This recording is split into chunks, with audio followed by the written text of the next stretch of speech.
baarlamaankiina kala dirteen doorashadii ku horeysana aad dhaliilayseen oo lahayd sida u dhacday ma wanaagsanayn idinka la fahantiina waqtiga talada la wareegayseen ma idin muuqatay doorashadii ceebahay doontaba hal ahaatay haddana dadku inay xor u hayeen iyagu ciday doonayaan inay doortaan laakiin idinku taa ka qaadeen marka ma idin muuqatay lama muuqan maxaa yeele haddii noo muuqato daamada samayneenba aqoondiga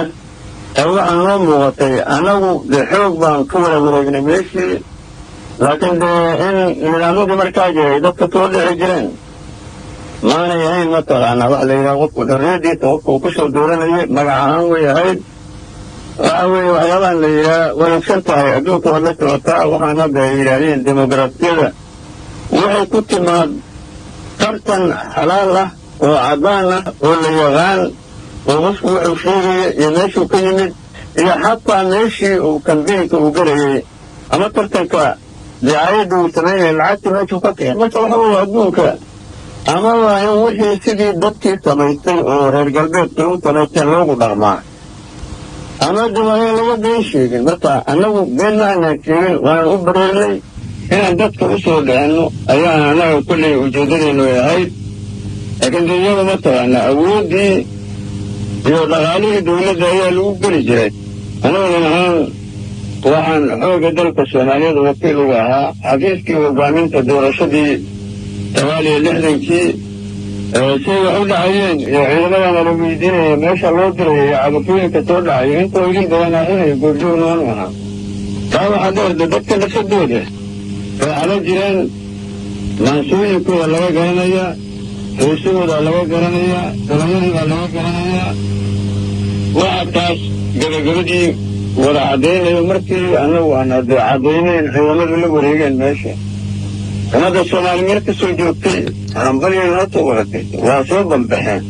wax inaga hor yimidoo maxaad u samayseen la yidhaha baga mooye maana haro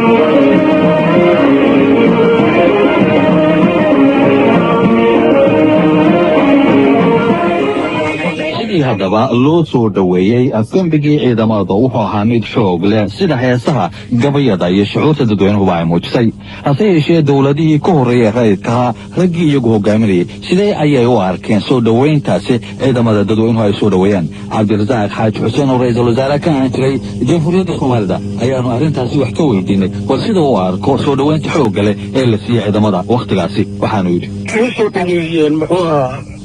horta meel kastoo inqilaab ka dhaco waxaad arkaysaa wixii cusubbaa dadku u sacbinayeen waxaana kuwaxa waxaa weeye waxa cusubbaa intii awal wixii horo jireen wax ku haysanin oo iyagu ay yihiin aqlabiyadii waxay rajaynayaan nidaamka cusubbaa yaa wixii hore wax ka fiican idiin keenaya oo iyagu weeye riyadaas iyagu isu sheegaya marka soomaaliya kuwaasoo kale ayaa ka mid ahayd muxuu ahaa markii militari qabsaday oo khudba la aqriyay oo la yidhi xukunkii hore oo idin laqay oo tuugada ahaa wax walbaba dhameeyey annagaa ka fiican wax ka horreeya oo militari hadda ka horleeya waraa walbaanu idin ogeyna ma jirinin wixii horoo kale ay ballan qaadeen kanaanu samaynayna kacfaan samaynayna cadaalaan keenayna sidii ana wal cadaala jirinin barwaaqaanu meel walbaba ka dhigaynaa iyo xagaa dadweynihii way u sacbinahayeen marka layaab ma lahayn maxaa jira meel kastoo kale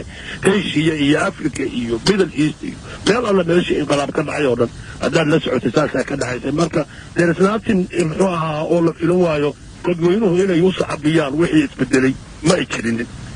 sidii uu haddaba sheegay cismaan maxamed jeelle markii ciidamadu ay la wareegeen taladii dalka waxay u yeedheen rag tiradoodu ay ahayd ilaa kontomeeye oo ahaa mutacalimiintii markaasi la tuhmayey ama jagooyinka sare ka hayay xagga maamulka raggaasi waxaa ka mid ahaa axmed maxamed maxamuud siilaanyo oo wakhtigaasi ahaa agaasimaha guud ee wasaaraddii qorshaynta markii kacaanku uu qabsadayna waxa uu noqday wasiirkii ugu horreeyey qorshaynta ee dalka soomaaliya. haddaba aadan nuux ayaa siilaanyo oo iminka jooga magaalada london waxa uu weydiiyey u yeedhiddii ciidamada qabsaday talada dalku ay u yeedhaan isaga iyo raggii kaleba. runtii waxa weeye markii ay ciidamadu meesha qabsadeen waxaa marka hore waxay isla galeen xeradii la odhan jiray afisyoon oo ka mida xerooyinka ciidamada iyana may kala socnayn markaa way isku waday dhex jireen ciidamada militariga saraakiil badan oo ka mida iyo kuwa boliiska intuba way ku jireen. anagu markaa ciidamada qabsadeen mooyaane maan ogeyn exactly cidda qabsatay dadka qabsaday kuwa ay yihiin. isla markaa waxaa lasoo horshay dad badan oo rayid ah oo mutacalimiin iyo waxgarad loo arkayey siyaasadana aan toos ugu jirin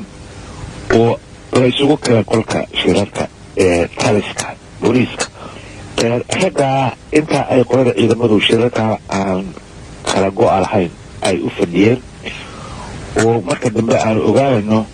inay iskala hufayeenoo weli aan raggii noqonayay xubnaha golaha sare kacaanka markii dambe la bixi doona aan weli ayn iska xulina intaa ka badnaayeen. annagana raggaa aan sheegayaan ka midka ahaa layidhi ka soo baltariya siday idinla tahay in dalka loo maamulo. waxaan ka codsanaya talooyinkaygii ugu waaweynaa waxaa ka mid ahaa in raggan ciidamada qabsaday wax kastaba ha ahaadeena ayan maamulka dawladda iyagu ayan qaban oo askarayan qaban ee ay ku ekaadaan inay guddi samaystaan dusha ka ilaaliya maamul dawladeed oo rayid ah oo markii dawlad la bedeli karo ama cid laga bedeli karo iyaguna ayan hawsha toos faraha ula gelin. kaasi qodob aada muhiima buu ahaa. qodobka kale wuxuu ahaa in labadaa hay-adood midna ay toos maamulka dawladda tahay midna golahaa sare ee ciidamada ka kooban uu yahay inaan marnaba inaan qof wada xukumin ee ay laba hay-adood oo kala madax bannaan oo mid walba shaqadeeda ay tahay. talooyinkeygii bay ka mid ahayd. runtii markii ugu horreysay beryaha ugu horreysay waliba intaan la faadiyo intii bilowgii qodob way ka qaateen oo may soo gelin dawladdii ugu horreeyey la sameeyey may soo gelin ciidamadii meesha qabsaday. waxa ahaa difaaca ayuunbaa ka ahaa muxuu ahay ciidamada inta kale civil bay ahayd waana beryihii aada murisay in wax dhaqdhaqaaq badan iyo hawlo badan ay socdeen. qodobkasi aan la qaadan oo markii dambe dee waxaan dulood laisku dhaqiyey ee ribay u ahaa oo aan taladii raggu berigaa soo jeeshay aan la yeelintii ahayd inaan qofu madaxooda noqon. maxamed siyaad baa labadiiba madax u noqday markuu mudday ka bacdi joogayna maxaa laga kala shirayaa labadiiba dhexdaa laysu dhigay. markaa wey marka arrintu runtii ay nabaqday laakiin taa aada iyo aad baan u xusuustaa. ciidamadii haddaba talada qabsaday oo aan intii hore la garanaynin kuwa yihiin waxa ay kala miirmeen koodii bishii noofembar sanadkii kii oo lasoo saaray xubnihii golihii sare ee kacaanka oo tiradoodu ahayd 25 xubnood. su-aasha haddaba la isweydiin karaa waxa ay tahay dhegaystayaal ciidamada talada qabsaday ma ku tala jireen in talada rayidka ay ku soo celiyaan weydiiyey goorta ciidamada xoryahooda. waxa ay kala miirmeen koodii bishii noofembar sanadkii kii oo lasoo saaray xubnihii golihii sare ee kacaanka oo tiradoodu ahayd 25 xubnood. su-aasha haddaba la isweydiin karaa waxa ay tahay dhegaystayaal ciidamada talada qabsaday ma ku tala jireen in talada rayidka ay ku soo celiyaan. cabdilaahi xaaji ayaa maxamed siyaad barre u fakarayso ama hadda meesha ka timid looga fakaro iyo sida halka aan uga fakarayn suurtooda inay kala duwan yihiin. marka haddaan kuu jawaabo saan halka uga fakarayno baan kugu jawaabaya. waxaanu leenahay xukunku waa inuu ku jiraa shaqaalaha iyo beeralayda iyo dadka shicbi weynaha ah iyo askarta inay dad isku dada yihiin laba midab ayaan kala lahayn bay annaga nala tahay. hase yeeshee meesha soomaalidu amay waajib ay u tahay inay ka fiirsataa amaan annaguba hadda aan qabno in laga fiirsadaa inay tahay war ninkaa aynu hawsha u dhiibanay ma nin ikhlaasaha oo si fiican noogu shaqaynayo cadilnimo noogu shaqaynaya midka annagu usbidkiisa yahay dantanada annagu way nooga shaqaynaya mise waa nina khatarhaya oo xoolaha naga xadahaya oo beera nagu dul samaysanaya oo daara nagu dul dhisanaya oo qaraabakil samaynaya oo dad igaalaha meel ka buuxsanaya mise waa nin daacadahoo xuquuqda jecel iyo kaca ummadda kulligeedoo idin annaga halkaas bay saas bay nooga muuqataa marka xukunkii anagu waxaan isleenahay hadda yaa haya yani matal xukun caskariya baatiri anigu mooyahay dee anigu waagi hore askari ahaan jirta baan laygu tilmaamayay intiisi kale yaa haya soo dadka dhallinyarada mutacalimiinta oo raaxida oo dalka joogay soo ma hayaanin haddaba se waxaa leeyahay midaan ujeeda waa garanaya election goormaad samaynaysaan ayaad ileedahay taasaad u socotaan xaggeena saas baa looga fakaraya waxaanu samayn doonaa markii dadku uu haddaba heer fiican buu ismarhayaaye ay maskaxdiisu ay sida aan u sheegayay ay u noqoto mid soomaali ikhlaasa markaa talada ay goosanayaan iyo talada ay yaqaaniin mid wax ugu yaala oo iyaga maslaxadooda hogaaminhaya inuu yahay mid maslaxadooda ka horjeeda inuusan noqonin barnaamijkii toddobaadkanina dhegaystayaal intaasi ayuu ku dhan yahay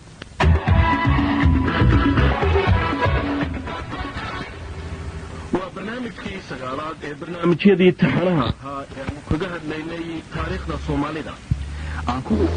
golihii sare ee kacaanku markii talada waddanka ay qabsadeen waxaa si firfircoon ay u bilaabeen wax ka qabadkii xagga horumarka dhaqaalaha iyo adeega bulshada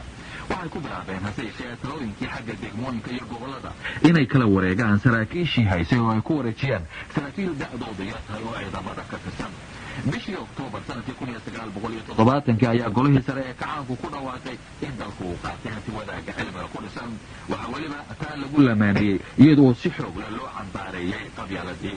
dowladii milatariga ahayd markii ay qaadatay hanti wadaagga cilmiga ku dhisan si ay u muujiso inay ka soo horjeedo qabyaaladda waxay ku dhawaaqday in iyadu mas-uul ay ka noqoto aska ku baxayaan dadka ku dhinta magaalooyinka ee markaasi magaalada aanay u joogin cid asta waxaa iyadana la dhiirigeliyey in aan mag la kala qaadanin iyada oo la soo saaray sharci markaasi qofkii qofkila loo dilayo xilligaasi waxaa la gubay wax loo ekaysiiyey amaba laga dhigay inay yihiin qabyaaladii musuqmaasuqii iyo eexashadii oo la aasay markii dambe